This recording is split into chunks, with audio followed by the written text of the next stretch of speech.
주님의 은혜가 가득한 하루가 되시기를 기도합니다. 하나님은 우리의 피난처시요 힘이시니 환난 중에 만날 큰 도움이시라 라는 말씀을 기억하며 주님께 의지하며 나아가시기를 소망합니다. 1월 7일 화요일 우리에게 주시는 하나님의 말씀은 요한복음 3장 16절입니다. 하나님이 세상을 이처럼 사랑하사 독생자를 주셨으니 이는 그를 믿는 자마다 멸망하지 않고 영생을 얻게 하려 하심이라. 아멘. 이 말씀은 성경에서 가장 유명한 구절 중 하나입니다. 하나님의 무조건적인 사랑이 얼마나 위대한지를 보여주는 구절이지요.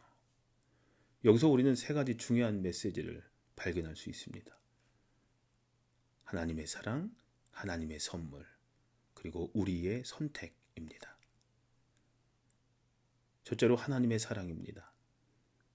하나님이 세상을 이처럼 사랑하사라는 구절에서 이처럼이라는 단어는 얼마나 깊은 의미를 담고 있습니까? 이는 형언할 수 없는 크신 사랑을 의미합니다. 죄로 물든 인간을 향한 하나님의 무조건적인 사랑입니다.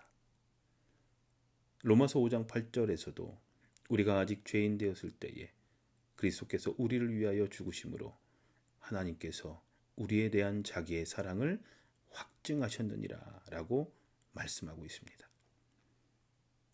둘째, 하나님의 선물입니다.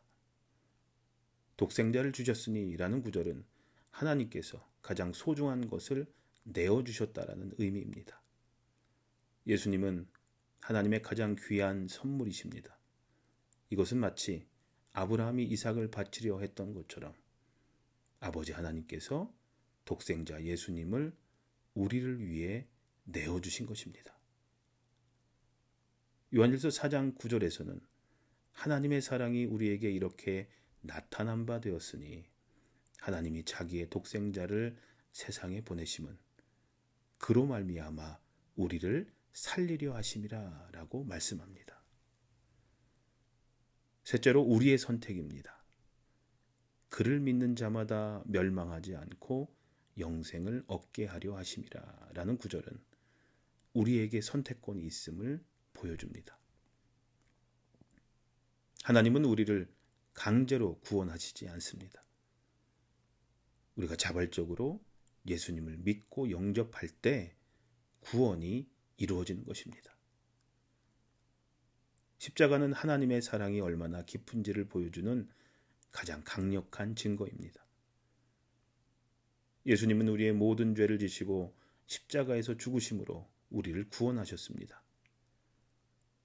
이사야 53장 5절은 그가 찔림은 우리의 허물을 인하며 그가 상함은 우리의 죄악을 인함이라 라고 말씀합니다.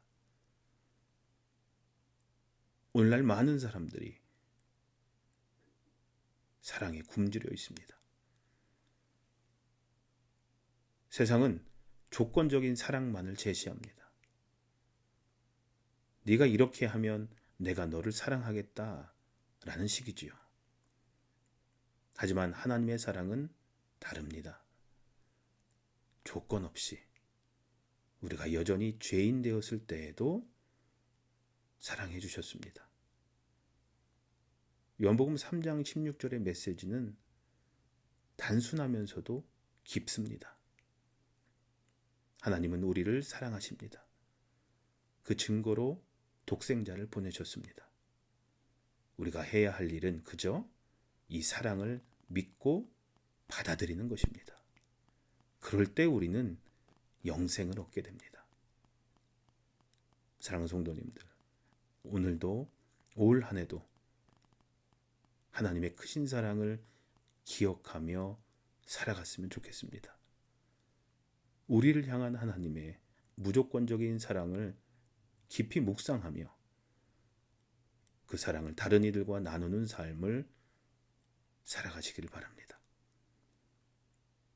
그리고 예수 그리스도를 믿는 믿음으로 말미암아 주어지는 구원의 확신을 가지고 살아가시기를 소망합니다.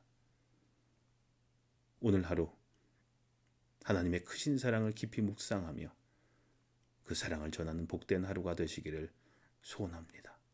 기도하시겠습니다. 사랑의 하나님, 저희를 이토록 사랑하시어 독생자 예수님을 보내주셔서 감사드립니다. 저희도 하나님의 그 크신 사랑을 본받아 이웃을 사랑하며 살게 해 주시옵소서. 예수님의 이름으로 기도합니다. 아멘. 하나님의 크신 사랑을 깊이 깨닫게 하시고 그 사랑을 나누며 살게 해 주시옵소서 하는 기도를 잠시 더 하셨으면 좋겠습니다.